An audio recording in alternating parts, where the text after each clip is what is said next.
After a heck of a tumult of connecting wires and disconnecting wires, we got Stacy Haig. You might recognize that name, the Hagenator, from last episode. It was not actually Mike Haig who biked with us. It was Brian, apparently, I'm told. Yes, yeah, that's Stacy, correct. what do you remember from that ride while you munch on your onion? It's actually a piece of wire. What do I remember? That pertaining to my brother, I remember thinking that he crashed because there was a crash, and I was like, "Oh my god, is that my brother Brian?" And I like freaked out. And then when I saw him, he was like, "Stacy, I was worried it was you too." And we're like, "Oh," and we had a really nice brother sister moment when we listened. Wait, if you guys were worried it was each other, then was I the one who crashed? No, nobody crashed. I think it was like a car crash. It was Oh. just cars, no bikers involved. Yeah. So, Stacy, how do you know the speech guides, specifically me?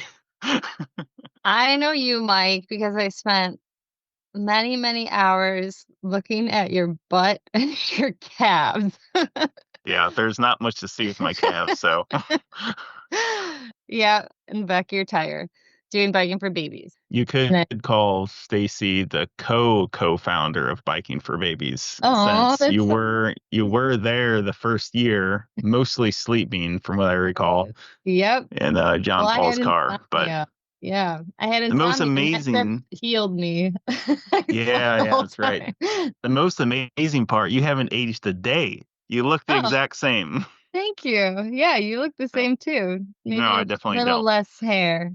Okay, so Stacey, you're going to be introducing the Barbie episode, specifically the Mhm. speech by America Ferrera's character. Do you remember what Yeah, her name is? America. But you just said No, Wait, I thought you did. no, the character's name. Oh, the character? No, I don't actually. I don't remember. Gloria. Oh, Gloria from Gloria. Mattel. Yeah. Yeah. Oh, yeah, yeah. And I understand you've watched this film, right? And Yeah. presumably the speech. And Yeah. what's some of the knee-jerk reactions you remember from the speech or the film?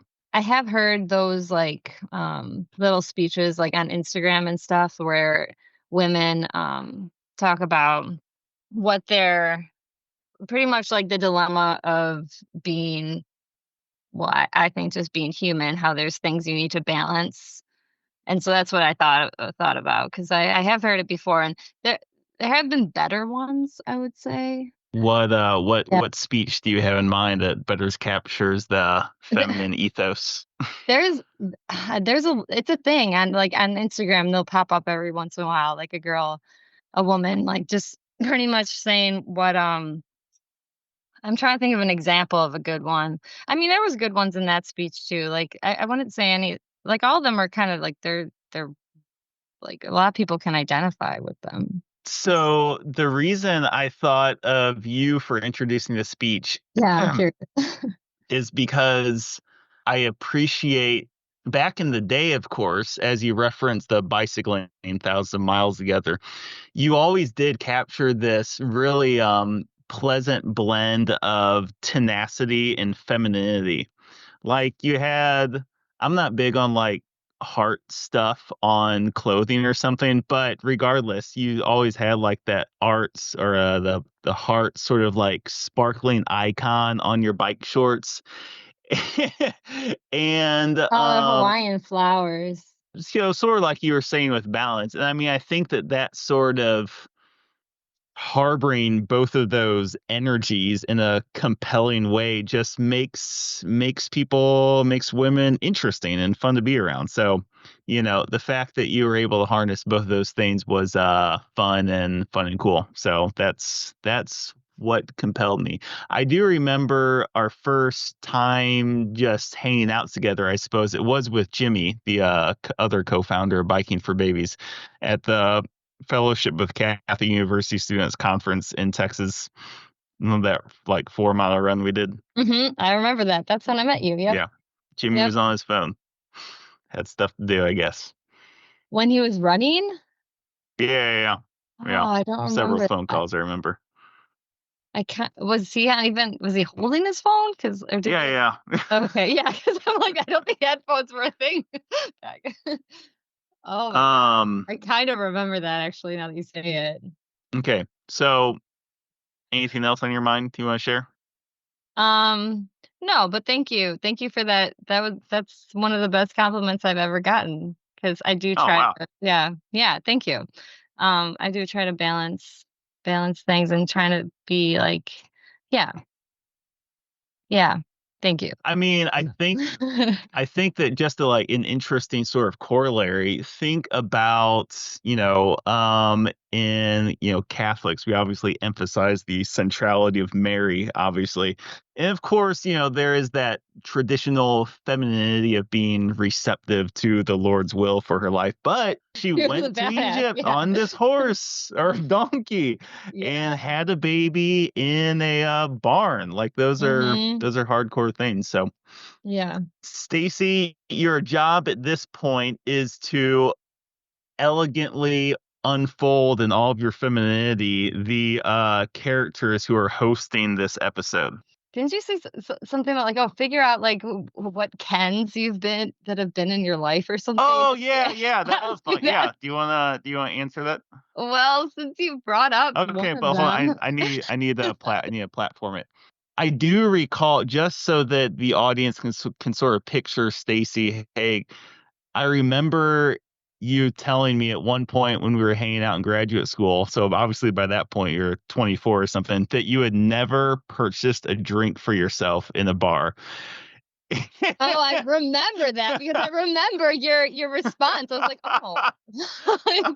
You were kind of you didn't wanna buy me a drink or something then. You're Yeah, like, "Get it but yourself." the point of telling that story is that you're one is an attractive person if one has reached the age of 25 and they've still never purchased a drink.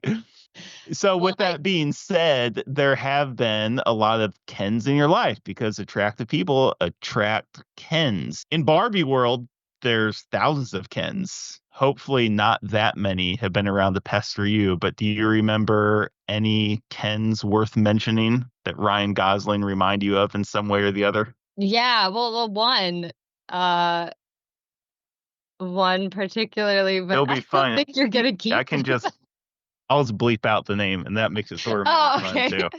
Well, I mean, when I was thinking about all the, because I actually didn't go to the bars that often, like, ever, but when I was thinking of men in my life that did remind me a little bit of Ken, I was like, "Oh." But you knew I was gonna say Yeah, that, yeah, yeah. right? Yeah. Yeah, even the way I'll never forget the way he introduced himself. It was, like, I thought it was kinda cute because it was so, like, Ken-ish, but and I never saw that How? before. What about He it was was lean Kenish? he was, well, he was kinda leaned up against the fence, and he's like and it was from the track team, Yeah, yeah, yeah. pole vaulter, so she's friends with him, so she introduced me and was like, "Oh, yeah, this is does triathlons." I'm like, "Oh, are you part of the triathlon club here?" Because I was a freshman, and he leaned up against the fence, he's like, "Yeah, actually, I'm the president of the triathlon club." Like, he's like But really? was he saying that to be silly or maybe that No, no. that's the way it was. He was just like, "Actually." He definitely was proud of it, yeah, it was Yeah. Okay. Anything else share on the like, "You Kendom topic? definitely." Oh, no, I don't know. I don't think I met that many kids. Here we go. Stacy, the floor is all yours. You know the speech. You know who's going to be gabbing about this topic of Barbie and Ken and the impossibility of being a woman, despite Stacy and Anne Marie's mastery of it. Stacy, take over. I am proud to present this episode.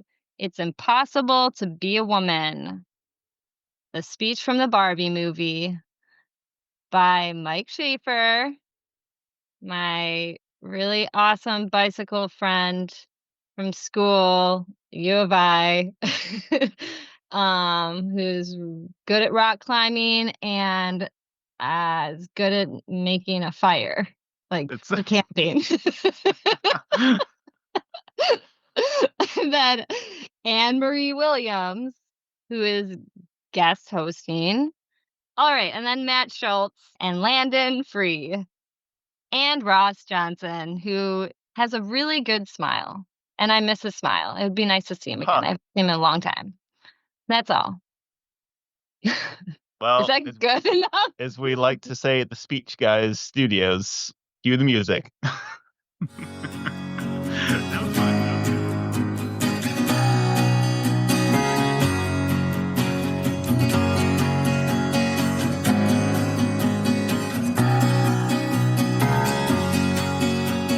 When you see the road, Michael Schaefer, Ross Johnson, Matt Schultz, and Landon Fry are all here this evening. Free. expected. I've been back in I'm just gonna say it. I've been thinking it for 10 minutes. I don't want a podcast here. Oh yeah. ashes. Now I've seen the road. Pregnancy is a beautiful thing. Pregnancy is a gift. Shit. Oh, there are stories to tell. Enough to get it. Paint sticks to asteroids. Like, if you don't climb your wall. Afraid some days, but the road will lead us to a better place. We are called to emerge from that default setting of self-involvement.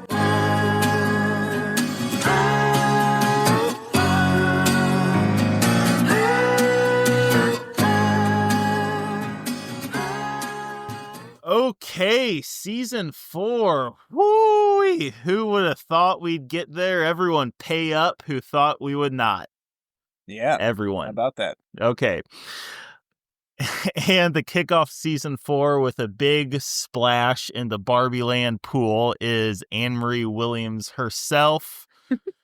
Anne Marie, Yeah. how does it feel to be here? Oh my goodness. This is a repeat. I don't know if it gets much. Woo! Yeah. It doesn't. Yeah, this is basically an Anne-Marie, so. So, Anne Marie is co-hosting tonight on account of not just her general greatness in a tradition here at Speech Guys headquarters, but to contribute some special thought to the wave of mania that is Barbie, specifically the speech from Barbie.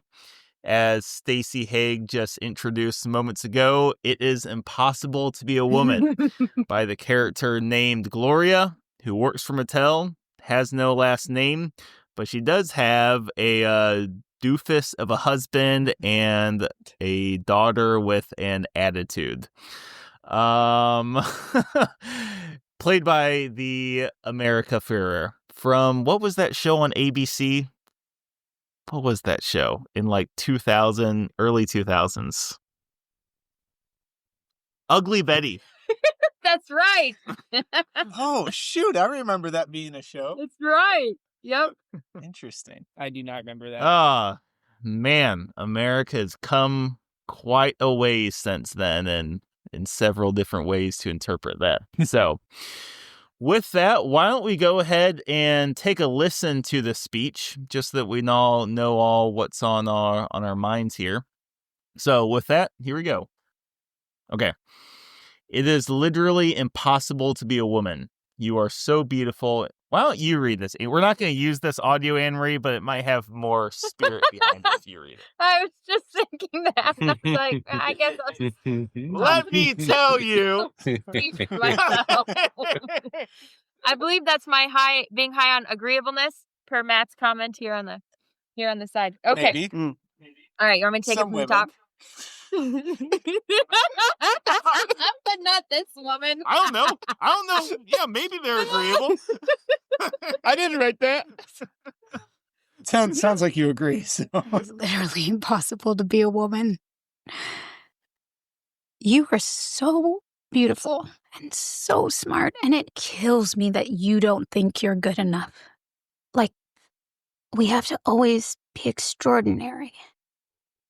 But somehow we're always doing it wrong. Like, you have to be thin, but not too thin. And you can never say you want to be thin. You have to say you want to be healthy, but also you have to be thin. You have to have money, but you can't ask for money because that's crass. You have to be a boss, but you can't be mean. You have to lead, but you can't squash other people's ideas. You're supposed to love being a mother, but don't talk about your kids all the damn time. You have to be a career woman, but also always be looking out for other people. You have to answer for men's bad behavior, which is insane, but if you point that out, you're accused of complaining. You're supposed to stay pretty for men, but not so pretty that you tempt them too much or that you threaten other women, because you're supposed to be a part of the sisterhood, but always stand out and always be grateful. But never forget that the system is rigged, so find a way to acknowledge that, but also always be grateful. You have to never get old, never be rude, never show off, never be selfish, never fall down, never fail, never show fear, never get out of line. It's too hard. It's too contradictory, and nobody gives you a medal or says thank you. And it turns out, in fact, that not only are you doing everything wrong, but also everything is your fault.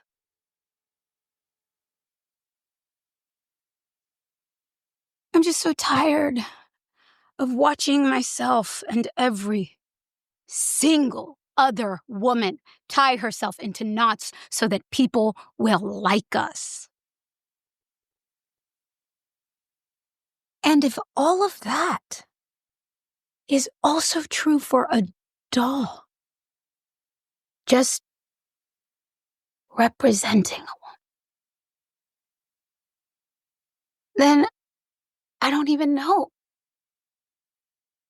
I mean, I think Anne Marie has to go first. Like, what, it's the Barbie movie. What'd you think about it? Did you want to see it? Did you see it, or did you only see it because you're on this podcast? Can you lead us off? Sure. So I've read a whole bunch of commentaries on it, but no, I didn't see it. I actually saw the trailer when it first came out and thought, this looks so incredibly stupid, but also dark. And one of you guys, or maybe one of the commentaries that I read, pointed out that, like, don't ruin Barbie for us by being like, women or little girls are going to throw away their dolls when Barbie comes on the scene. Like, no, I played with both dolls and Barbies growing up. So I didn't love the dramatic effect, or for dramatic effects, we have to pit one against the other. It's like, no, I loved playing with Barbies, and I also enjoyed playing with dolls, and maybe not necessarily at the same age. But something that strikes me about the speech in particular is that it just wholeheartedly adopts a victim mentality that I just have no time for and have no desire to be a part of. And I think appeals to the lowest common denominator for women, which is to say, what can we bitch about? So yeah, I'm not too impressed with it. And speaking just for myself, I think it's funny that you have to have money, but you can't ask for money because that's crass. Because 3 hours ago, I just had a conversation with the boss of the organization I contract with, I do editing work for, and just asked for a 40% raise. So clearly I don't agree that you can't ask for money because that's crass, and that you can't, you have to be a boss, but you can't be mean. I think it's selling something, and I don't buy it. It rings false. It rings false for me. And if it was true, I would agree that this would be a very miserable world indeed, but I don't agree that we have to accept this as true 100% of the time for 100% of women.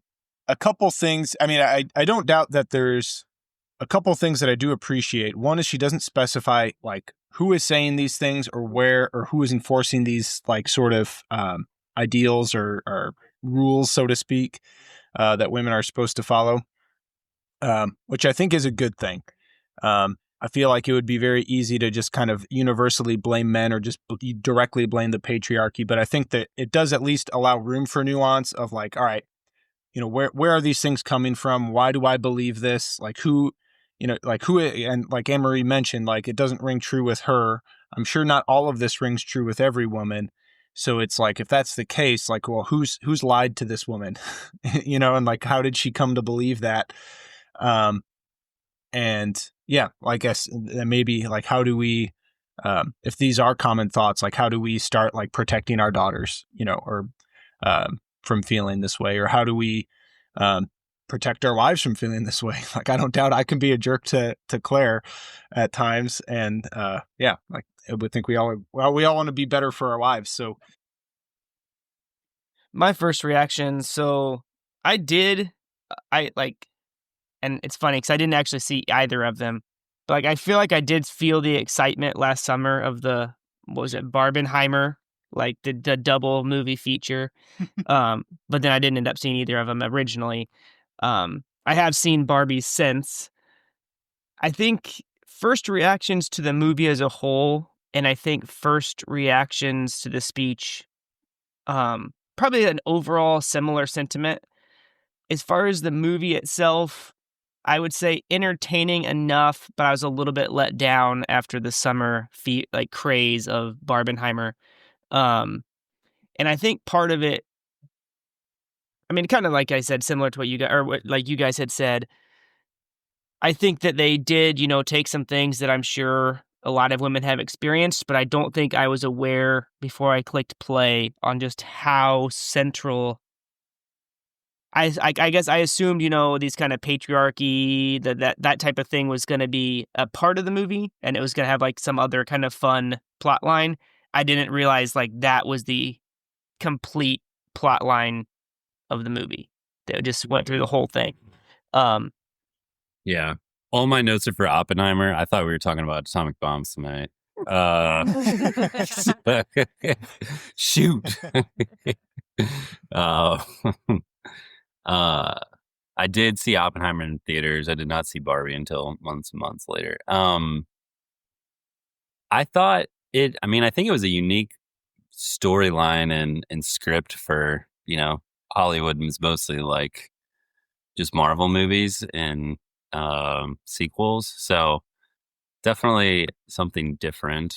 I think its narrative of patriarchy and feminism and masculinity is like just a gnawing thing for the 25 to 38-year-old market, which most stuff is produced for. So just they leaned into it and tried to capture that. I thought it was one or two levels more sophisticated or nuanced than I thought it would be. It certainly wasn't just like a straight up pass for I don't know, a perfectly woke narrative. Like I think there was a little bit of complexity to it. I mean, she chose the patriarchy in the end, so that says something, right? Okay, I'm gonna press you a little bit on that. Why exactly do you say she chose the? Well, she could live. Well, first of all, she chose the patriarchal world at the end. She was in the real world. I thought she was going in for an appointment because she had a baby. I've seriously been argued against that. That was not the case, and it was just a doctor's appointment with a gynecologist. So, to all of the listeners out there who challenged me on that, we'll give it to you. And so she chose the patriarchy, but also I think we can look at like what is the definition of patriarchy. I think the Eden of Barbie land that was represented at the beginning was also patriarchy. I think that it was patriarchy with women in charge of everything.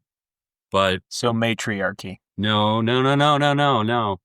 I think, and I don't have the perfect definitions here, but patriarchy is hierarchical. It is technically when a man is leading it. I think if you were to like, I don't think patriarchy and matriarchy are just like complete, they're not inverses. It's not like matriarchy is when women in charge are of all the same hierarchical things. I think matriarchy would be like a much more flat society of like motherly love, no hierarchy. But the problem is you'd have to like represent a lot of motherliness. And that's probably hard to do with a progressive feminist agenda. So it wasn't I mean, they not, I don't know if they ever said the word matriarchy, but I think it's interesting. Like, they said patriarchy was this bad thing, but Barbie Land was just patriarchy with women in charge, which is probably what modern feminism is. Discuss. Wait, was that a command to discuss? What was the last thing you said?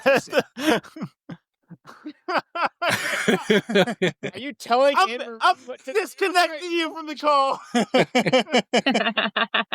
Well, so run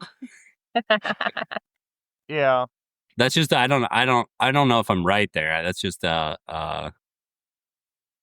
question. What is matriarchy versus patriarchy? Was Barbie Land in the opening scene a patriarchy or a matriarchy? Yeah, basically one of the final scenes where one of the Kens asks Barbie, can I have a place on the Supreme Court, just one spot? And she says, Barbie president says, no, but you can have a lower role. And what I'm getting at is, does she say that because she is a, what would be the noun for this? Meritocracy. She's a proponent of meritocracy, or because she is proponent of just something like critical theory. We're just going to invert the power structure because men have had it too long, so now we're going to have it a little bit too longer, or something like that. I don't know necessarily which one it is. I'm led to lean more towards the meritocracy side of it, just because how women do things, specifically particular to women, like is celebrated in the film, right? It's highlighted. So that's why I would say it seems to lean more meritocracy. And it sort of like follows your point, Landon, that it's not a very like woke film, if you will, because the woke would just be about balancing power. We're gonna have power in Barbie Land for a while. Okay, to get my first reaction in, I think it's interesting how I think all of us have very similar values, but we all sort of lean into things differently, or just certain things stick out to us more. Because sort of what stuck out to me reading this or listening to the speech, like what could men do better? Like what sins are men committing that would make a woman feel this way? Because, and Anne-Marie's definitely right, where it's like, you don't want to be play the victim role, no matter what. If you're playing the victim because you're not getting promoted at work, regardless of whether you're a man or a woman, or that, you have this great pedigree in your family history for playing basketball, and why is the coach not playing right? There's so many places in life where playing the victim is useless. But coming from the other end, I sort of had the inclination of, what could men be doing better? I think overall on the film, I think it ultimately gets to a good place in the sense that Barbie, to put it very simply, Barbie moves from the superficial of it's just about having parties and looking great to embracing a greater complexity of feeling, which is represented by becoming Barbara rather than Barbie, and wearing less makeup and going to a gynecologist, which obviously those things are not like the epitome of being a woman by any means, but they at least can, in a good way, serve as sort of common platform to move the whole audience forward. Like a saint, and say, those are steps forward. Or you could be this really shallow person or female and recognize that, those are steps forward. Anne-Marie, what do you think of that response? Or anything so far? Say the part you want me to respond to specifically, Mike. Would you agree that, based upon the arc that I just drew, that Barbie starts and gets to a good place in the sense that Barbie moves from the superficial of just looking great and partying? You're calling Barbie Land superficial. Go ahead. Yeah, sorry. Yeah. Probably Okay. that way. To embracing a more presumably genuine and complex expression and embrace of her femininity, as exemplified by seeing a gynecologist and changing your name to Barbara and recognizing the different ways that you can feel as a woman and it not be wrong necessarily.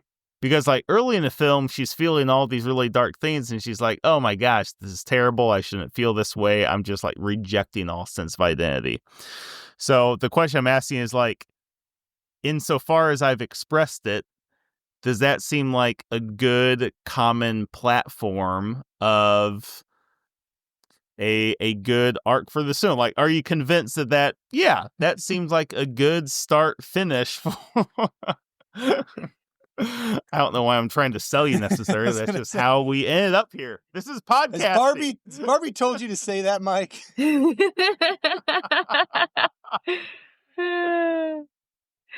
Yeah, I saw some clips from the movie. I did watch some earlier this week, and so I saw the scene where she's doing they're doing the choreographed dance, and then she's like, "Do you ever think about dying?" or something like that. And everybody just kind of freaks out and stops, and then she kind of covers it up as a faux pas, and they move on. I do agree. I think somebody wrote in one of the notes like that they at least are making a statement about what things are specifically female. Like the visit to the gynecologist, I think that is necessary and unavoidable if you're going to say, like, this is her change as a character and she's becoming a real woman instead of just a sort of 2D version. But I do think it also doesn't work that well with the feminist playbook that says a woman is whatever you say a woman is, and then they end up kind of following this very stereotypical, but I think true experience. I don't know. Let's just go with that first question. What are the truths of the world that the speech sort of seems to affirm? When I say truths in quotes, I mean like legitimate Christian truths here. I've got something that sticks out, and it's fairly quick, and yeah, the fact that she leads off with, "It's impossible, you woman, you're so beautiful, so smart, and it kills me that you don't think you're good enough."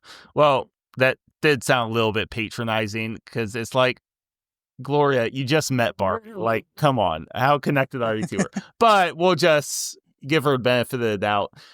It actually reminds me from a dialogue from the movie The Help. Oh, okay. You guys remember that one? And I remember, because remember, like, the black maid ended up, basically being a better mom to the white daughter she cared for, right, than the white mom did. And that line that I just read is something very similar to something that I remember the maid telling this daughter. And it also reminds me of not Wild at Heart, but the one written by Stacey Eldridge, but the Captivating. whole ethos. Mm-hmm. Yeah, great book. And it also connects really well with, I think, I don't know if you guys read that National Catholic Register article I linked to, which gave a very positive commentary on the film. And it highlighted this particular point, that centralizing the distinct feminine dignity of every woman.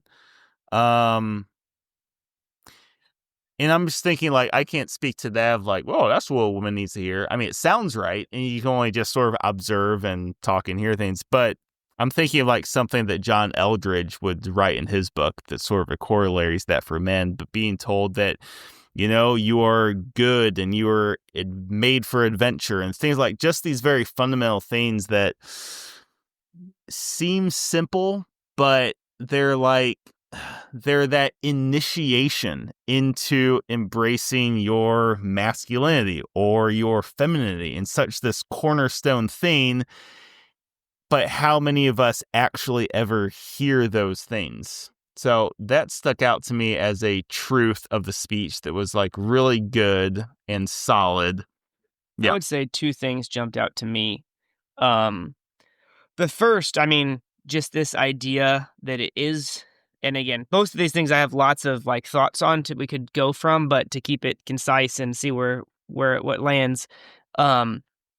First point, I do think being a woman is very hard. And right, we have tons of different things we could take from that, but I mean, that's like life is hard, and like life is hard, I guess I'll put it that way. And that's something that, Gloria really experienced living in the real world, and Barbie had not experienced living in this, fictitious world. And the second point, and I guess similar vein of what Mike had said, was that it does attempt to really hit the value of a woman. There is an inherent, just very unbelievable, just dignity of being a woman. And I do think that the speech is trying to hit at that, if that makes sense. All of those things that she says, I feel like those are kind of the superficial nuggets on top. You're beautiful, you're smart, but like they're trying to hit at something I think a little more core than that. So I will, and I think there's lots of thoughts about, why she feels the way she does and what the proper response would be. But those are two things that I think I would say jumped out. On this topic of that, you're beautiful, you sort of that distinctly affirmation of your Christian femininity or masculinity is the corollary. Semi-personal question, Anne-Marie, but like, do you recall ever hearing something like that from someone who mattered, and what effect did that have on you? Mm-hmm. Yeah. I don't actually think I would say it was just one particular thing. I think it was a number of things probably over growing up years, but I can tell you actually very specifically in the last couple of years what's made a huge difference. So in the summer of 2020, when everything was shut down and there were all these virtual conferences, there was a Catholic one, but one of the talks was how to create maximum impact when you walk in the room. I was just like, what? What is this? So I clicked on it. So I was like, what is this doing as part of a Catholic conference? But it was this woman. Her name's January Donovan. She founded the woman's school. Now there's a man's school. And her whole shtick was women have not been taught how to manage their minds and how to gain the skills that they need to be successful in life, both professionally, at home, personally, managing their emotions. And so, I mean, at the risk of sounding like an advertisement for this program, which I haven't taken, full disclosure, she has like a whole class. You can take a master class, but I've really bought into what she says as far as like that women need mindset training and they need to be trained in skills, all kinds of skills, both to be, a woman as a single woman, a mom, a wife. And that really resonated with me, this idea that women have impact, can have huge impact on the world for good. And their emphasis is rebuilding culture one woman's worth at a time. So I would agree that these are messages that we receive. You have to be thin, but not too thin. There's a woman I have also read. Her name's Kendra Adachi, and her book is The Lazy Genius. And she talks about how we need to avoid both the perfectionism of everything in the world has to be important to me as a woman, especially as a wife and a mom, or I'm just like hot mess express motherhood where like F it all and I don't care and I always look like I'm a disaster. And her point is be a genius about the things that matter to you and lazy about the things that don't. And I've just found a lot of truth in that and in pursuing that, because I can rest more in that idea of identifying what my priorities are as a woman, and operating out of those every day, learning to do better each day, hopefully. But that is a hopeful message, I would say, from kind of both Kendra Adachi, but especially from this January Donovan lady. And since then, other women like Lisa Canning, her moniker is the Possibility Mom. Those are two that come immediately to mind. Metanoia Catholic Academy talks all about leaning into your gifts and especially your temperament. But all of those things, I would say, have really given me a sense of the beauty of womanhood that's built on sort of this theological or philosophical underpinning that I got from John Paul II's 1995 letter to women, which I first encountered in high school. And then I read his encyclical Mulieris Dignitatem on the vocation and dignity of women. And both of those, I would say, just really emphasize the beauty of the feminine heart and motherhood and distinguish between physical and spiritual motherhood and the necessity of both. But I would say that as a woman trying to live and operate in this world to the best of my ability for the different roles that I'm in, I would say that the training that's available through this like mindset and skill set approach, that really puts flesh on the philosophy and the theology behind, yes, women have an absolutely beautiful and necessary gift to offer the world. Edith Stein talked about that too, that women nurture, like hold the world within their embrace. So it's a little bit rambly, but that's, I would say, yeah, started in high school, but got more and more and more concrete in the last couple of years. Well, I was just going to say it's, I guess one thing that stuck out to me, Anne-Marie, with your description of that is how you talked about putting like flesh on the bones, and you're positing something and something is like blossoming and growing out of that.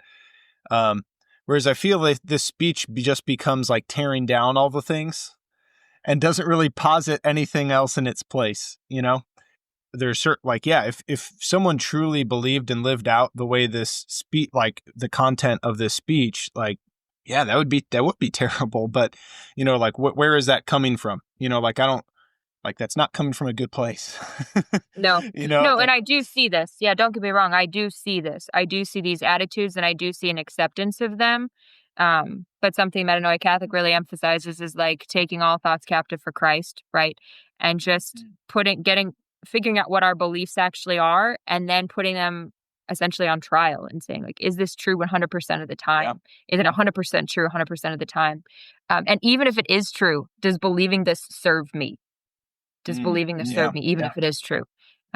So all those things I would say have been very helpful to move away from a mindset that's like, yeah, this is the way it is and it can never change, to, no, I can grow because people can all grow. So to kind of help flesh out what Anne-Marie's saying and respond to what Matt said, well, there's nothing to like replace this tearing down of structures, theoretical structures, if you will. But what Barbie or Gloria says, the magic trick, if you will, to fix all this is to give voice to the cognitive dissonance required to be a woman under the patriarchy. You rob it of its power. That's what you do, Matt. That's what you replace it with, which is really, really good writing. But it obviously sounds, because, from there, the characters just run around in their pink van and like say this magic formula over the Barbie. And they're like, oh, there you go, look, I'm fixed.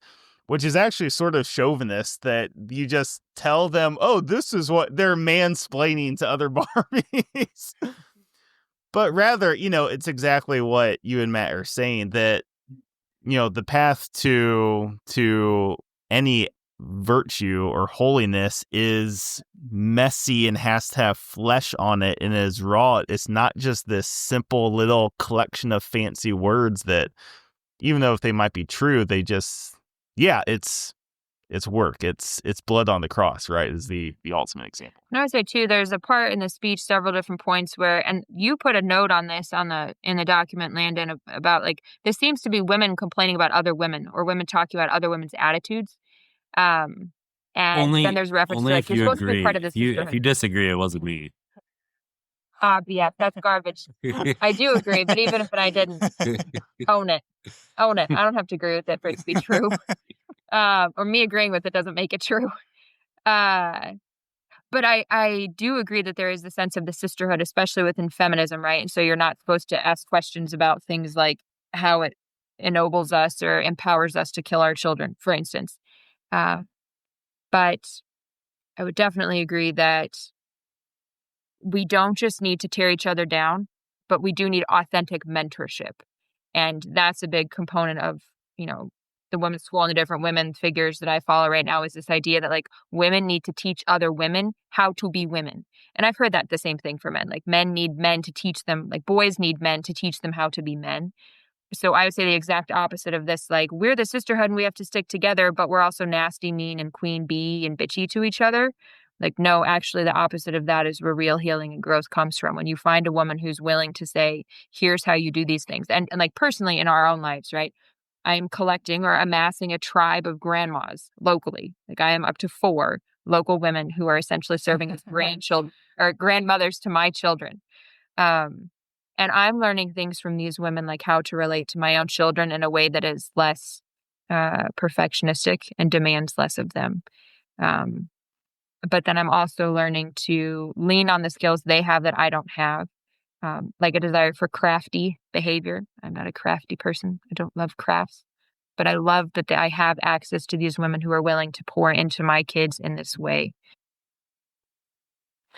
I liked that you brought up the mentor thing because what I was kind of thinking, kind of as we've been talking the last couple of minutes, and I feel like it kind of ties in a couple of our outline questions, but in particular, just to keep everyone to get like on page, the one about a father taking your daughter on a first date, as well as there's another one in there, but either way, so I was listening to a podcast actually today about how the importance of a father's life for a daughter and like just that idea, how to be a good father to a daughter. And something that he said that kind of stuck out to me, which I feel like fits with what Anne-Marie just said, was that daughters will learn to be a woman from their mother. They'll learn how to be a woman from their mother, but they'll learn who they are from their father. And that kind of stuck out to me. And I feel like kind of okay, so I do think that a lot of these things, I think we would all agree, like women hear these things. So in some ways, they're going to maybe believe, maybe some of them more than others, but to a certain extent, it's going to seep in. And I think we'd all agree that that's probably bad. And yeah, we could talk forever about, where did they hear them from, but they hear them. So I think having that identity to fall back upon would help them see through it, and then and then having some sort of a response to, okay, I know that that's not true because of, what I believe about myself, but then what am I supposed to do? So I feel like what the movie's making fun of, or not making, that's not, what the movie makes a joke of is kind of the, men are always in charge, women do what they say, like that whole thing. But then it seems like the response of Barbie Land is, well, let's just make women more like men then. So particularly with the career orientation, like that's something else that jumped out to me from the movie was there was a very big emphasis in Barbie Land on the careers. We have a woman president. We have women doctors. We have a women Supreme Court justice. Like that was the emphasis. And it kind of made like light and funny of it that then, it showed the pregnant Barbie and, well, we discontinued her immediately. So like, it's like they recognize, like, there's a recognition of, okay, women hear this, they believe it. There's some truth to that. It's bad, but the response can't be like, let's make women exactly like the men that we're attacking here. And I think that, so having that kind of, like you said, that mentorship, that a good positive outlet to say like, okay, well, what should we strive to be like? That would be the crux of Carrie Gress's argument against feminism, first wave, second wave, or even now, right? Is this idea that feminism answered the question or asked the wrong question. How do we make women more like men rather than how do we make women more like women? What does it mean to be a woman? Which is how we've ended up, right, with feminism that now embraces anybody being a woman that wants to be a woman because it means nothing. So, yeah, but I think mentorship and focusing on designing the life that we want, and dreaming, right? Dreaming either if we're married with our husbands about what we would like our life to look like, or if we're on our own, like dreaming about what the future could be like and asking God to show us his dream for us.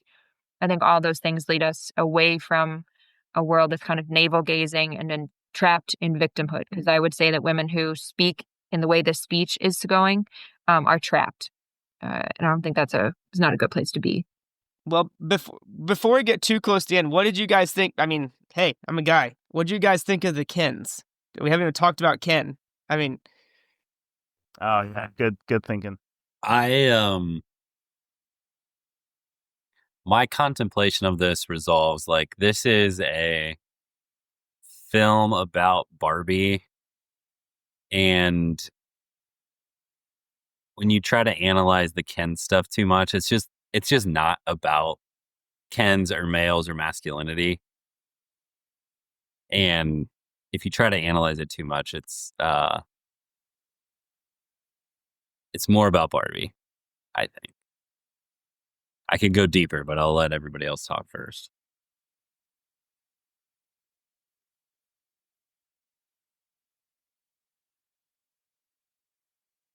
So no one's talking. So what? I was gonna say, what if? Because I know Anne Marie has a 9:30 time. What do we want to go to the final bell now?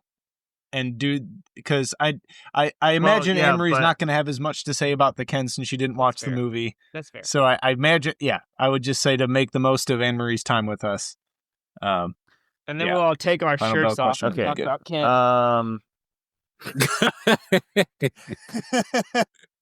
Open the windows too, Ross. All right. Let's final bell this. Final bell. Ding, ding, ding, ding, ding. All your strength, all your power, all your love. What round is it? 15. One more round. There's no stopping this now. This is our round. Don't stop it now. You start and we don't stop. All your strength, all your power, all your love, everything you've got. This whole life. Who is young? And we're back for the final bell. We've been swapping punches like Adrian and Rocky on that beach in Rocky 3. Then, like at the top of those stairs when he told her he was leaving her to go put his life on the line in Soviet Union. Just like Anne Marie's going to be delivering the final bell question here. Anne Marie, what's on the docket? So I want to hear from you guys. What qualities, actions, words, questions from women call you on, would you say, to be your best self, the best version of yourself, Matthew Kelly would say? So I think it's vulnerability. When Claire is vulnerable and says like, Matt, I need you to do like, and there's like a different tone. I feel like a husband only gets to see, where there's this shift where it's like, Matt, I need this of you. Like we need to do something. We need to get this thing done. And it's, I think the best way to describe it is there's a certain vulnerability there that, and like honesty and courage in that, that's like, all right, it's go time. I'm going to this is what I need to do to love my wife. And this is what she needs. And like, nothing's going to get in my way, Yeah, and it's a very subtle shift. I don't know if there's a better way to describe it, but there's a certain vulnerability that, like, when Claire shows that, like, whether it's like a moment of distress or a moment of excitement and fun, like, there's just some like kind of subtle shift where she like there's this extra little vulnerable thing where she just throws something out there, and I'm like, all right, I'm chasing that down, and whether it's the dishes or taking her on a date or, just playing along with some fun thing we're doing with the kids. Like, I think that's kind of, that's what I notice in Claire. So I've been married to Julie for like 8 years now. It's a seeming just not ability, but just choice to recognize the good in the person you see. And not like in like a fluffy, superficial way. Not in the you're beautiful, you're smart, you're funny, but like the more core truth, like you are good, if that makes sense. And I think that from a man's perspective, and especially, when we got married, a younger man, like I think I had an error towards competition. So like I would always view people competitively. Not necessarily like intentionally, but like I had, kind of that whole like Stephen Covey, like you tear people down to build yourself up type thing. Which I think sometimes makes it harder to really see that, foundational truth that the person you're looking at is good. It has worth and value.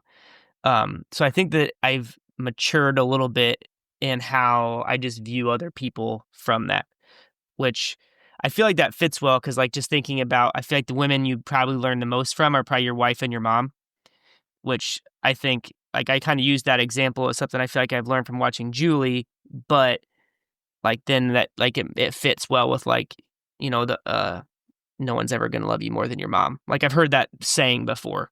And I think that kind of fits with like this woman's ability to see the good, like foundational good in people.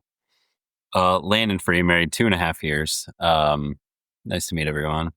The word I heard from that Matt said was like the moment or the time, whether it was verbalized or communicated non-verbally, where you're like needed and it like triggers you to step up and provide, do, help, assist, make a decision. I think that resonates with me. Sometimes it's not explicitly expressed, but you're just like, oh, I am the husband, father, man of the house, and like this is a role that I need to fulfill and do, whether that is the dishes or like the child's crying at 2 a.m.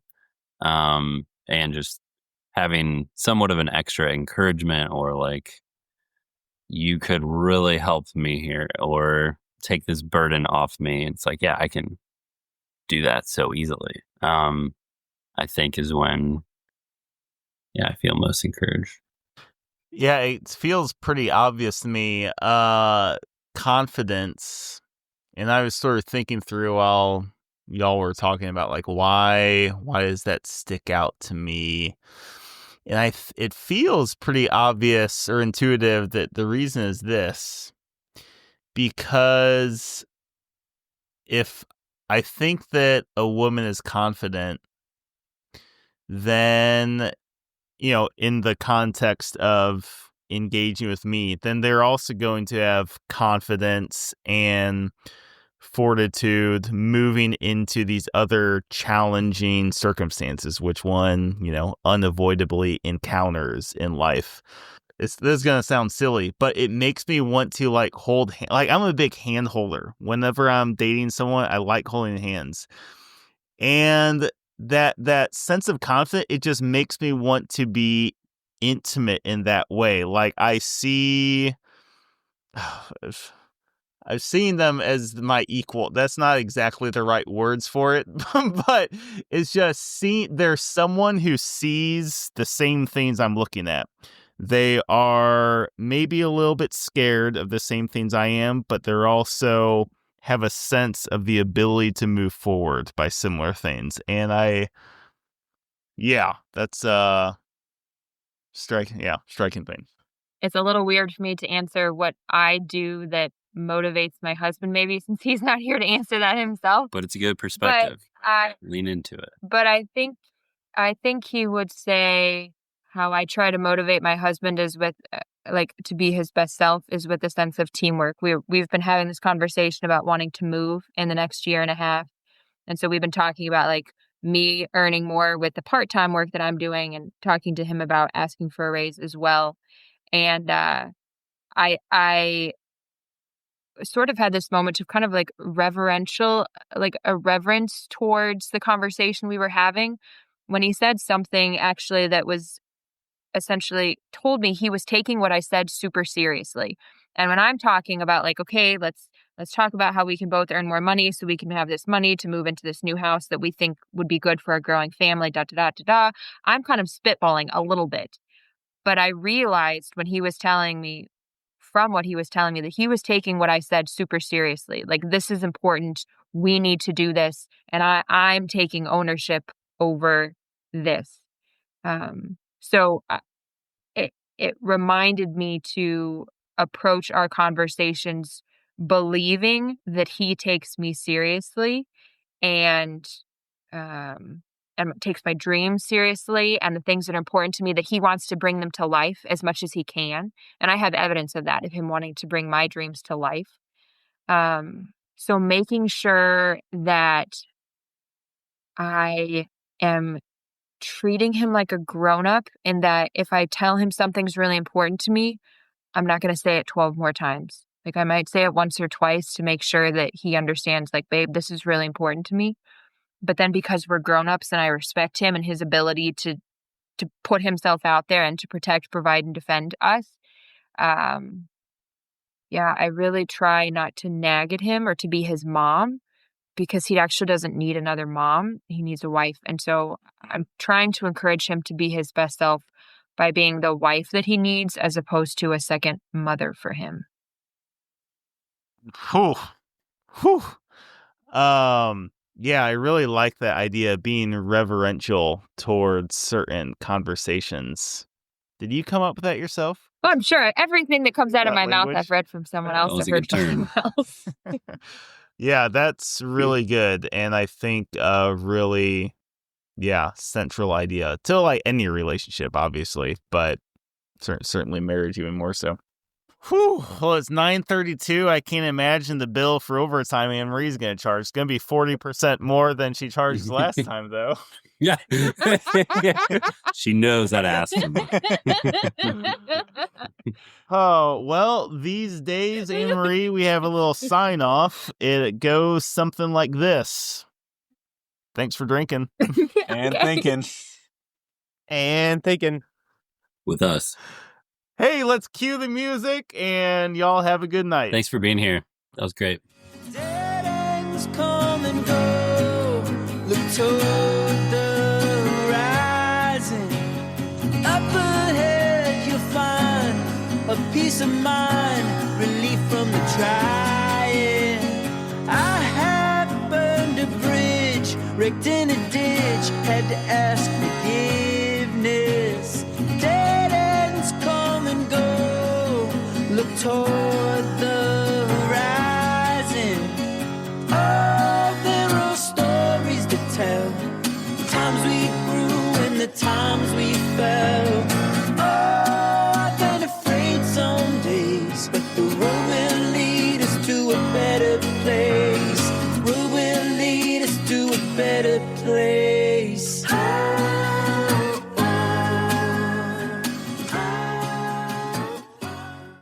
And now the men get to talk. Let's bust up. Let me get a beer here. Let me get a beer. Yeah. Let me get some more. Barbie. All right, more whiskey.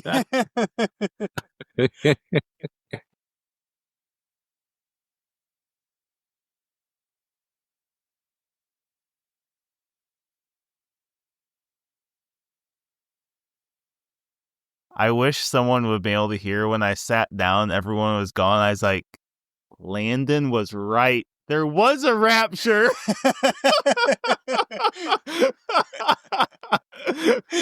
That's funny. That's funny. I like it. Yeah, that was great. I'm going to get the usual Anne Marie boost in listenership. So I had two thoughts if you guys wanted to talk about either of these. And then, Mike, I want you to get us to the outline. I thought the Ken was going to be an interesting talk. So now after Landon's response, though, do you feel like Ken was like showing the buffoon man like Homer Simpson? Or did they make him, did they intentionally make them so like meaningless? Was their meaninglessness intentional, or was it like just making fun of men, or did they do it in in like so much in an intentional way that like we aren't even gonna like it's clearly not real, like we don't want men even in them? My other question would be, I feel like one thing we could have dived into a little bit more, just to maybe give some credence to other, like, I think we are a little bit unique in maybe that like we all have a pretty clear understanding of what a woman should be or could be. And like Anne Marie is obviously very confident in her femininity. So like what do you tell the girl that, like, yeah, she buys maybe some of what we're saying, but like her whole life she's been told, you can get a job. You don't have to do, like, you know what I'm saying? Like, probably the average American woman that hasn't had kind of like the Mike's race thing a little bit. Like, she doesn't have this great woman mentor or for grandma she can like that doesn't have that available to her. So like, what would you tell her? But, at the same time, it's like, is the Barbie movie good for her, or some other movie that genuinely illustrates a great expression of femininity, like Little Women that Greta Gerwig also made? Like, I think that's a fantastic movie. I love that movie. It feels, I mean, Carrie Gress can correct me if I'm wrong, but it feels like a genuine, path for a woman to embrace her femininity. I mean, there might be a couple sort of goofy, I'd be interested actually in a couple of lines if they're actually in the book, but so I'm sort of like answering my own questions. Like, this short circuit, like we're getting at, is like, well, not everyone has a role model, so we're just gonna come up with a whole different thing, anti-racism or subvert, or the patriarchy, as they like to say. But at the same time, does it really have any enduring value? I mean, no. I think we'd all say, like, both metaphysically and literally in the short term. I think the feminist critique of media circa, call it 2010 and before, is like women are often one-dimensional sex figures in plots. And so this was a counteract to that, and men are one-dimensional. Ken is a one-dimensional figure. And that's all it is. It's just like, it's that deep. Just to prove a point. Like, there aren't any male characters in Ken that like any women would want to date or be with. And perhaps, or like, they are characterizations of projections of the worst feelings women have about men. Like, oh, they're buffoons. They're like overly interested in cowboys and trucks. Who cares about that? Like, as in the one-dimensional instance of women, like, men only think women are sex objects and whatever. So it's just counterbalancing like the most overgrandizing version of the opposite. And to try to analyze Ken's song or Ken's actions anymore is like, doesn't matter. Like, it's a character. Don't worry about it. It's a women's movie. Sure. Yeah, someone's got to be like this, the butt of the joke, and in this case, it happens to be Ken, as opposed to like, making a point about. Well, I mean, I think that is, I could certainly buy that. I do think it is interesting that at least a number of, like the reviews and did comment on Ken, quite a bit. But I think Ken is an interesting. Do you know a real person who's Ken? Yeah, sort of. Yeah, I mean, I could see people who are in that general, like, not to that extreme. But obviously, in fairness, the point of the movie is to exaggerate. Sure. Yeah, every exaggeration is going to be to make a point, right? What I wanted to run with, and I think Matt had put this in the notes, and I identified, or it seemed very true and right, or accurate, I should say, that's on this Ken point, is from that Los Angeles Times article by Gene Guerrero. Oh, gosh, it's an abomination to my family's ancestry pronouncing that. But I'll read it. The film is a rare product of mainstream culture that invites men to reimagine masculinity for their own sake. It acknowledges the identity crisis and loss of hope, economic promise, and life purpose among American men. These struggles are often ignored by progressives, but conveniently exploited by right-wing man-influencers from Andrew Tate to Josh Hawley. Jumping ahead a few lines, Ken turns to patriarchal expression and dominance because he does not receive the sense of attractiveness, worth, and general self-value he wants from Barbie's gaze and attention. Let's see, just sort of observing how he changes throughout the film is what they're getting at here. In the second case, which concerns the relationship to shame or existential solitude and the conversion to sex as soothing, when Barbie approaches Ken in the third act of the film for consolation, he interprets it as a sexual advance and tries to kiss her. And in this way, shame can quickly morph into resentment and anger. Here we see loneliness and existential angst being converted into a sexual plea for sex to solve and resolve these bad feelings. And the reason that all stuck out to me quite a bit, being the representative single speech guy, reading, somewhat recently, I got rid of Bumble because it's such a wait. There's nothing that happens on there. No one is seriously interested in going on dates. But one of the things that I saw way more than 0 times was something in the About Me for the female to the effect of, please just be nice, or please just be kind, or something like that. And then, and what it seems to express, which seems to be in line with what this is observing, is a sense of women owing something to men in the minds of, your Ken, right? And I think that's sort of the core of one of the cores of the film, at least in Ken's character, that is really, really dark. Right? The idea that a man is owed something and he is going to get it a lot of the time sexually. And that how do you deal with that? That's a really, really heavy thing. And I think that I think Andrew Tate, in fairness, I'm just aware of Josh Hawley's mystique. I'm more aware of Andrew Tate, of his sort of chauvinism that sort of seems to capture that ethos and appeals to certain men.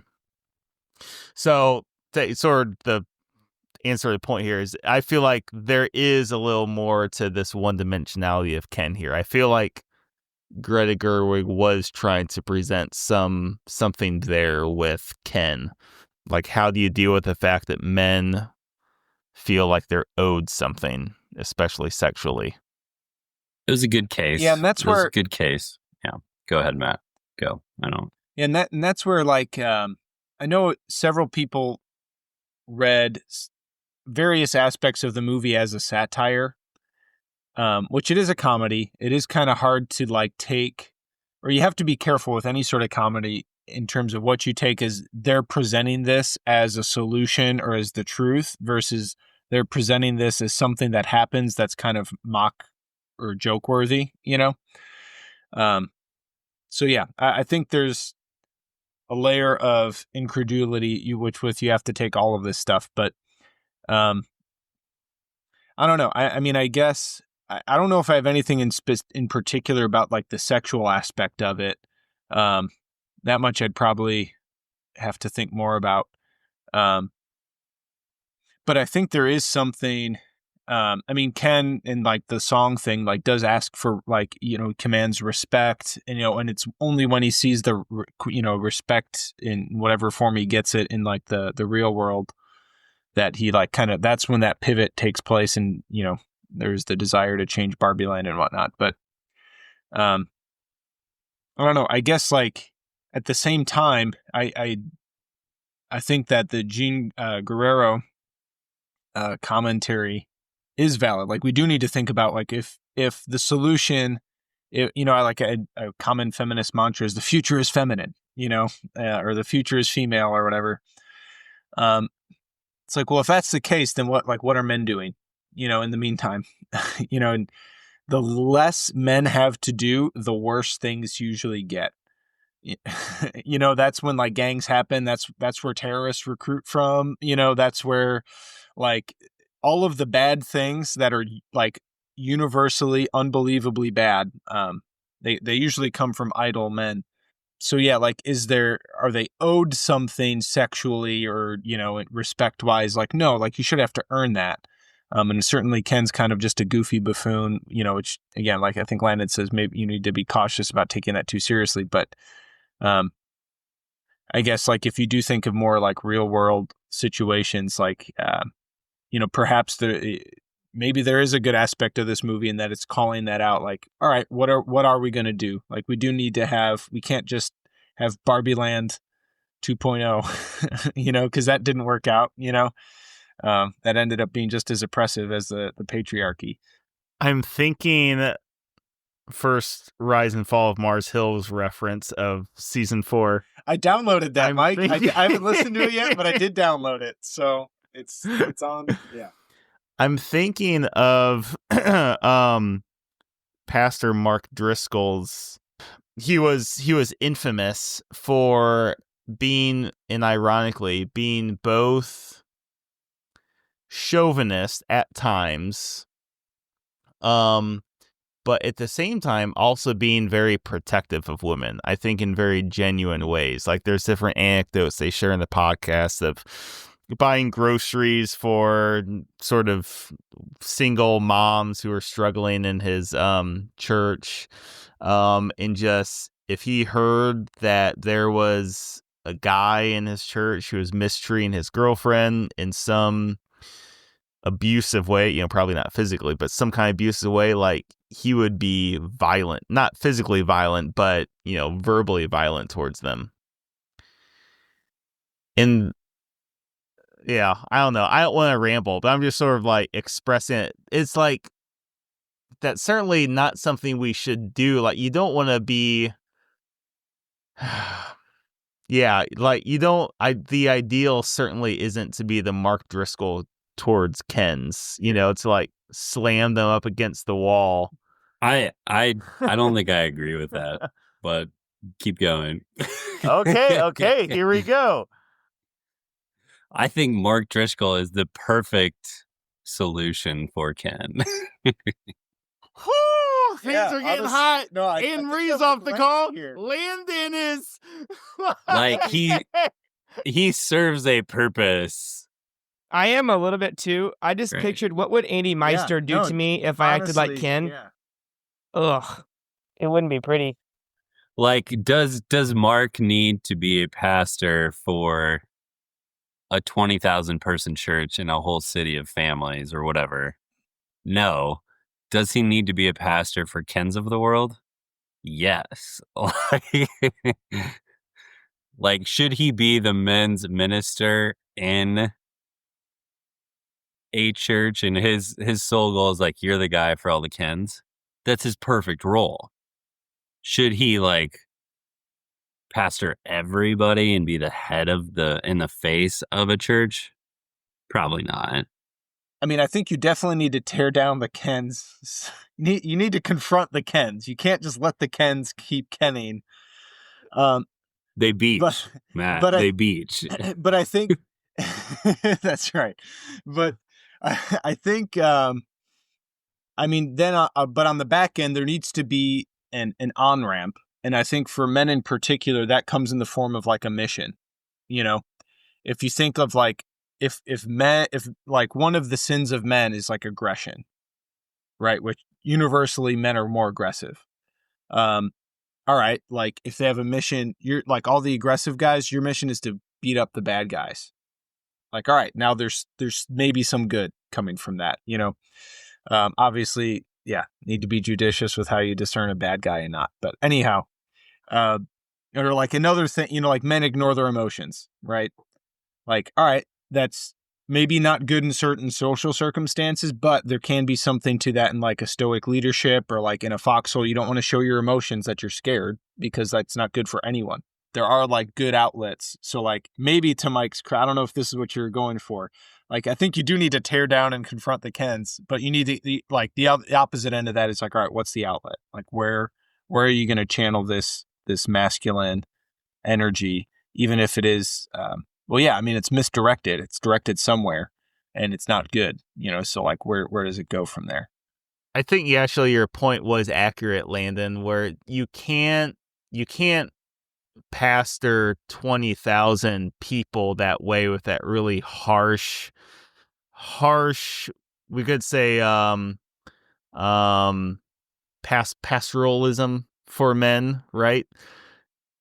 Because they're now going to get it, but for a small group or even the most atomized version, like imagine that your daughter's fiance like does something that you legitimately feel is sort of in the direction of abusive.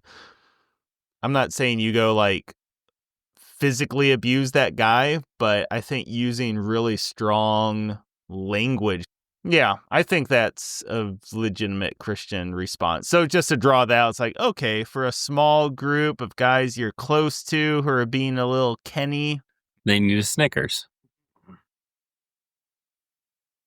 A Snickers? It's a commercial. Oh. Oh, yeah, I get you going. It's a stretch. But it begs a question of a lack of clear definitions of masculinity that are championed or promoted or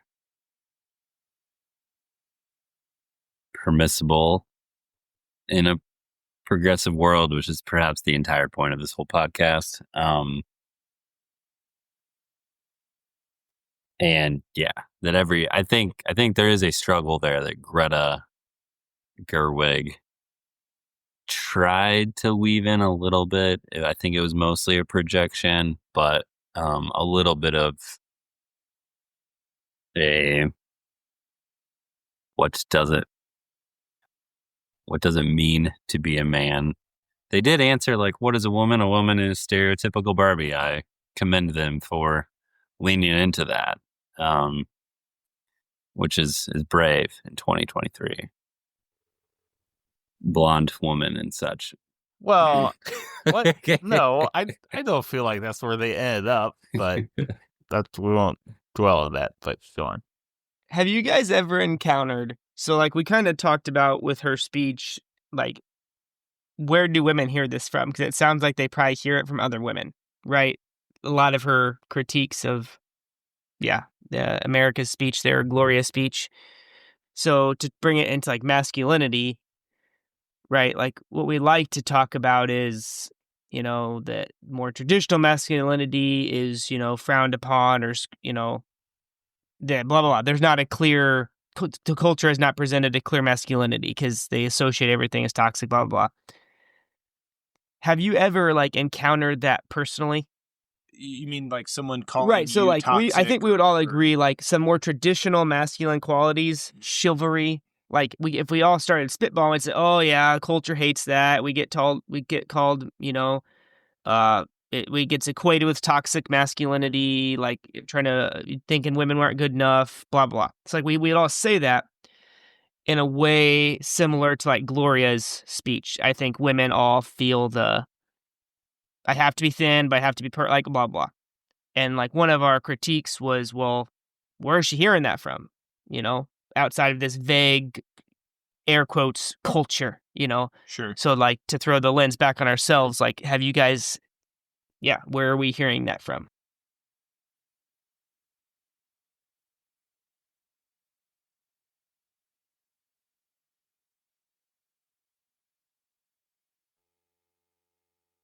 It's just vague air quotes culture?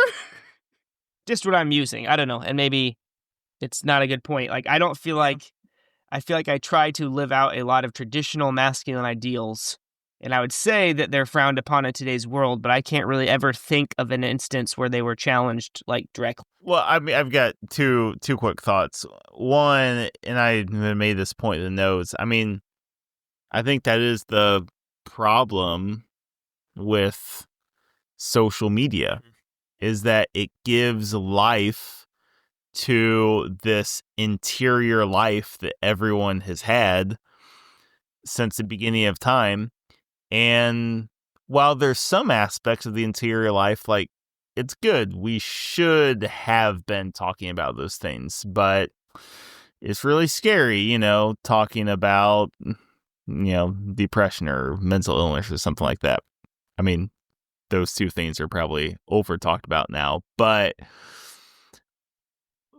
most of those things, like, yeah, there was a reason we didn't talk about them, because it was a waste of time and it was a distraction and blah, blah. From like the two extremes I put in notes, I'll get in my Trump soapbox again. It's like, I just don't think that Trump could have been elected in 2016 just because he leveraged hate. I mean, okay, there's certain policy things you can say, okay, whatever. But he certainly leveraged hate to his advantage.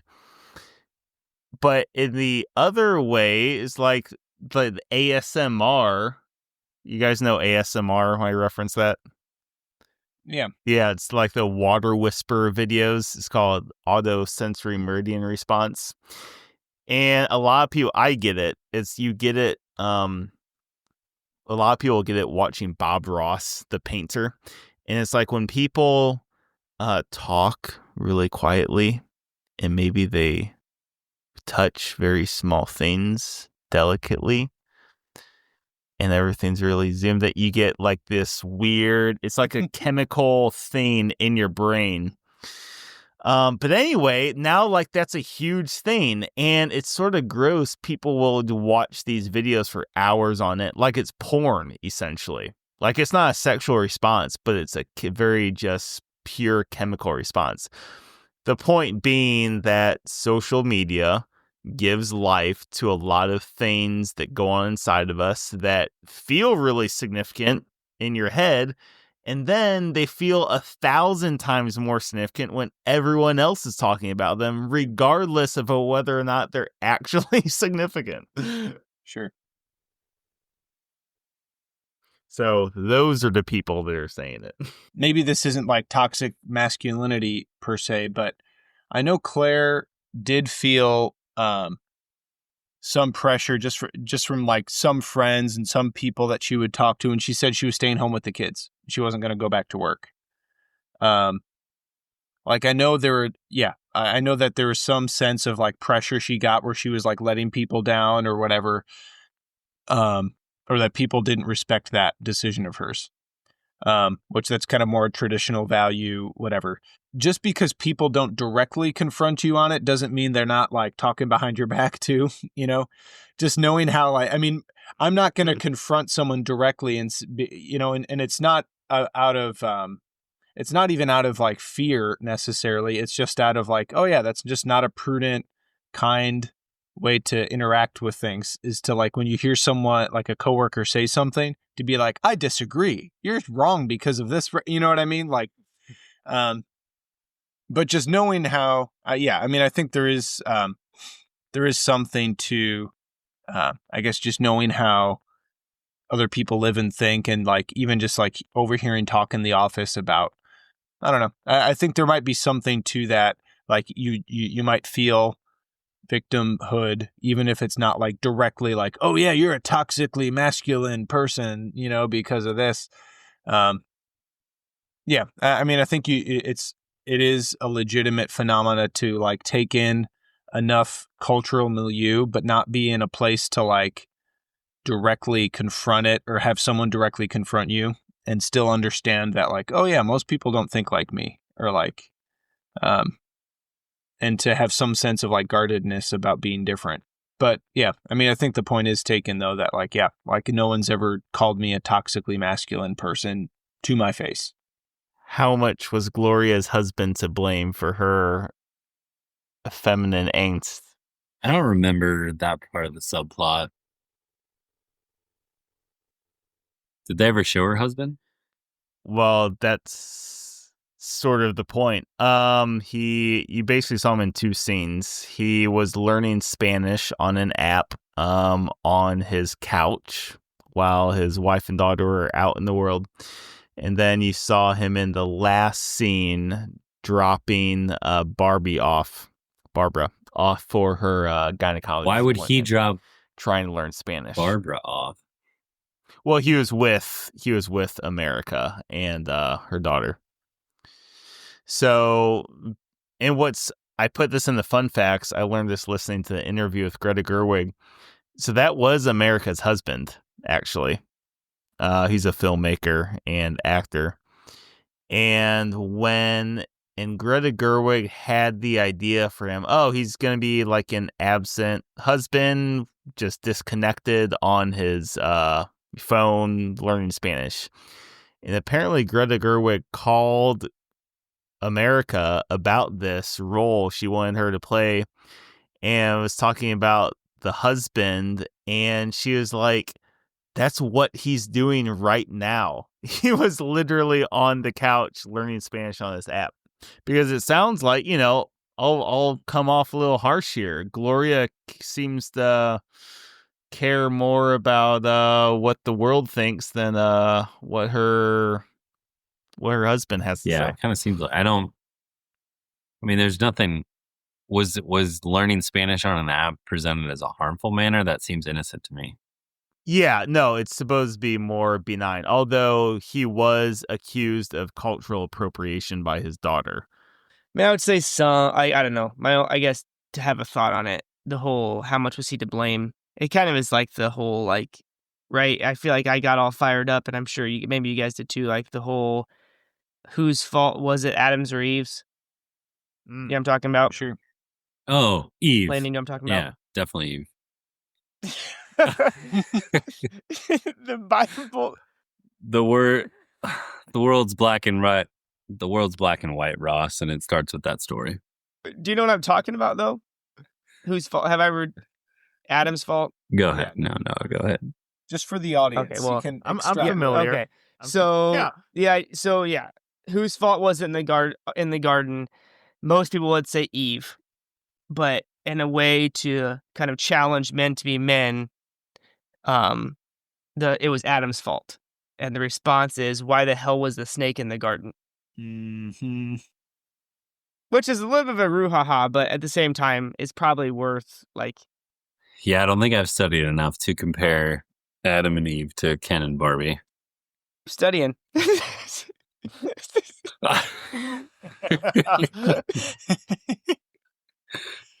I think, and this is sort of a useful. Well, we're not exactly. It was Adam's fault, Mike. It was Adam's fault. The one thing we haven't brought up, despite all of the banter about what Greta was saying or not saying,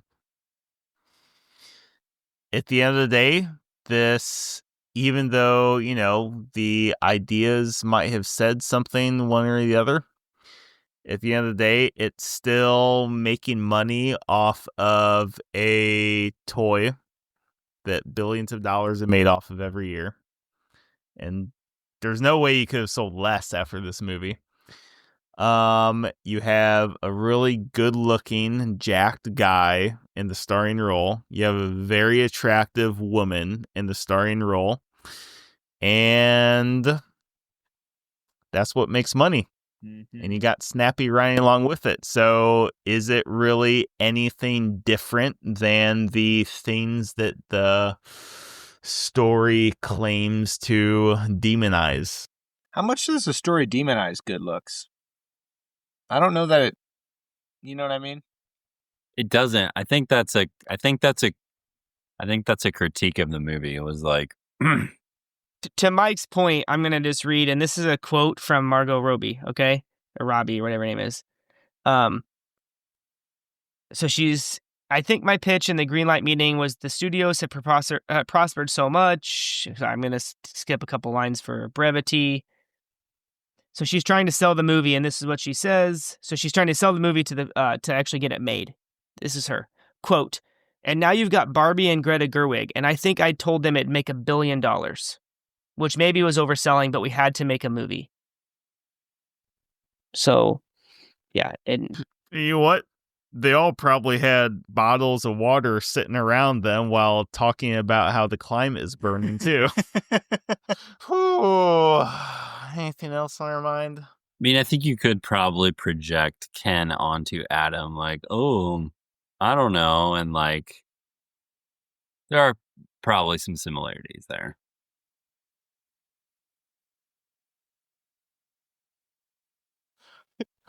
Okay. That was deep.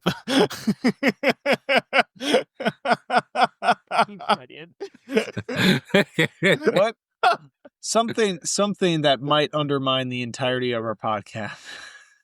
What would be the so I was thinking about this at one point.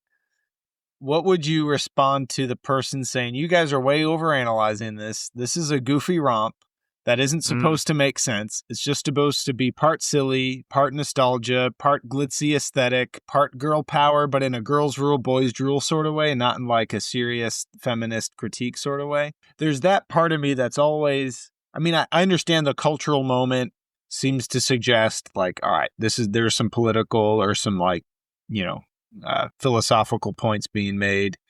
I think just the general overarching theme of the movie seems rather aware of the political and cultural moment. If it's going to be nominated for Oscars, and if it is like the only thing that 20 or 30 or 40% of our culture is informed on, then that is the art and the intellect of our culture. So it should be picked apart. It opens with a scene that mirrors which movie of our prior podcasts? 2001. Well, those doofuses didn't see it, so they wouldn't know. The people that I watched it, and it may or may not have been my wife's family, I don't know, had no idea what the reference point was. They were all like, this is the first scene's kind of weird. I was like, well, it's a reference to the 2001 A Space Odyssey where they open up with a black monolith. And like, they're like, oh, we didn't know that. Like, honestly, how many people have probably seen 2001? Like, I bet that went over. These guys have. That went over everybody's head. Like, how would you know that? I mean, I bet the fraction to watch Barbie, 30%. Not even close. 30% of America? Of the people who watch Barbie, how many had seen 2001? Probably 20%. Oh. No, I would guess no. Girls don't watch movies like 2001 Space Odyssey. Less than 1%. Yeah. I was going to say like 5 to 10. We could get in like a philosophical discussion of just that point alone, then why have it in there? But we'll save that for another day. I think I would like say hats off to Greta for that. Like No, I agree. Like, it should be in like there. When it started off like that, like I was way more engaged than any other introduction to the concept. Like I was like, oh, good one. Like I don't think anyone else in the theater would have gotten that. I mean, it makes sense. It makes complete sense of why it was there and what it was communicating. But okay. Well, I'm gonna go to bed, I guess. All right. So we should end the podcast. Well, I guess if you guys are so boring, you don't have anything else to say, we'll just go to bed. I was gonna take advantage of this early bedtime for a podcast. Okay. Good night, everybody. I still sort of, even though we already did, I still want to say it again. Thanks for drinking and thinking with us. Hey, everyone, be safe out there. Have a great night. Until next time. See ya. Doesn't seem to matter what I do. I'm always number 2. No one knows how hard I tried.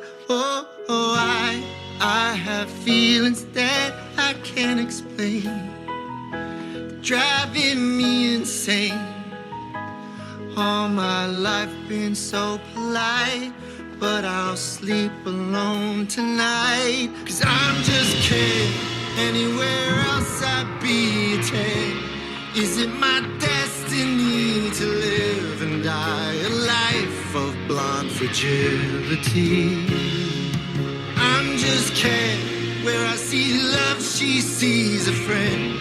What will it take for her to see the man behind the tent and fight for me?